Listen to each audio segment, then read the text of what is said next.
JNU जैसी चीज़ों का अगर कोई आपसे हल पूछे कि जेएनयू का क्या किया जाना चाहिए, जैसे एक तो ये है कि गुंडे वुंडे आए और वो बाहर से नकाब पोश पीट के किसी को चले जाएं स्टूडेंट्स को हॉस्टल में, एक टेरर का माहौल, तो ये क्या आपके हिसाब से इलाज क्या है? पत्रकार हूँ और मैं मेरी लाइफ की कोई चीज़ छुपाता नहीं। मैं विद्यार्थी परिषद का काम कर चुका हूँ, आपको बता रहा हूँ। जी जी। मैं कहता हूँ मारा मारी तो कोई भी संगठन कर सकता है, करते ही है। जी जी। लेकिन नकाब पोश बनकर एबीवीपी वाला कभी हमला नहीं करेगा। ये भरोसा आपके पास कैसे? मैं गारंटी से कहता हूँ, मैंने काम किया। तो इंडिया टुडे ने एक स्टिंग ऑपरेशन किया, उसको आपने देखा? अब मैंने कहा ना, ये मेरा भरोसा है। हाँ। अब वो ऑपरेशन भी फंसा है। ऑपरेशन जिस चैनल ने किया उसने कई बार माफिया भी मांगी अपने ऑपरेशन के, लेकिन अभी तक की स्थिति ये कि तो मैंने उस संगठन के प्रति मेरे मन में जो भाव है वो मैंने आपको बता दिया। लेकिन जब आप किसी संगठन के प्रति इतना भाव और मतलब आपका, क्योंकि मेरी पत्रकारिता वो तकियानुसी नहीं है कि मैं ईमानदार पत्रकार बनने के लिए मैं जिस पर मेरा आस्था श्रद्धा विश्वास है उसको मैं नकारूं।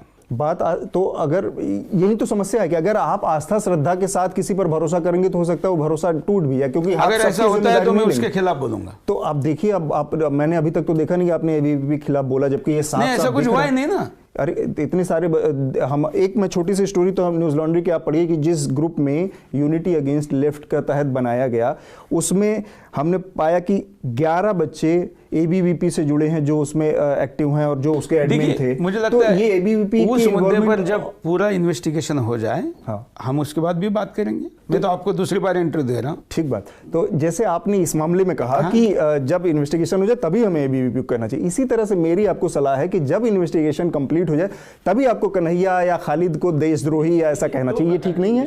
दो समस्या इस देश में जी। एक तो जन समस्या है ही, दूसरा है जनसंख्या असंतुलन, डेमोग्राफिक चेंज। मुसलमानों की बढ़ती जनसंख्या हिंदुओं के जनसंख्या से ज़्यादा बढ़ रही है। ये तो आप भी एक्सेप्ट करेंगे, आंकड़े हैं। ये आंकड़ा कहाँ है? ये तो आप कोई भी सेंसेक्स उठा लीजिए, भारत का किसी भी साल का उठाइए, 2011 का उठाइए, ठीक बात। आंकड़ा अब वो कितना बढ़ रहा है आंकड़े में, मेरा आंकड़ा मत लीजिए, सरकार का आंकड़ा। जी जी जी। अब वो जो बढ़ रही है उस दिशा से अगर हम कहें तो हिंदुओं के तुलना में मुसलमान का अनुपात ज़्यादा है, और ये अनुपात मैं कह रहा हूँ 2050 में हो जाएगा, कोई कहेगा 2075 में हो जाएगा, कोई कहेगा और 50 साल ज़्यादा लगेंगे, लेकिन हिंदू अल्पसंख्यक होगा, ये आंकड़े दिखाते हैं जी।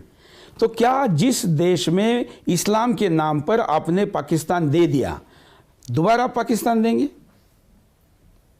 देंगे क्या? तो आपको लगता है कि ये पाकिस्तान बनाने की साजिश है? हाँ, नारा है आपके और मेरे जन्म के पहले का नारा है। वो नारा है लड़के लिया पाकिस्तान, हंस के लेंगे हिंदुस्तान। अगर ये नारा आपके और मेरे जन्म का पहले का नहीं है तो मैं कैमरे पे आप माफ़ी मांगूंगा। ये नारा आप पता नहीं, मुझे लग रहा है कि थोड़ा सा इसमें आपने वो कर दिया है, या आपके सामने गलत तरीके से आया। लड़के लेंगे पाकिस्तान, ये कश्मीर का नारा था और ये हिंदुस्तान में नारा नहीं था, ये पाकिस्तानी जनरलों का नारा था। सुनते आए हैं सर, ये पाकिस्तानी जनरलों का नारा था।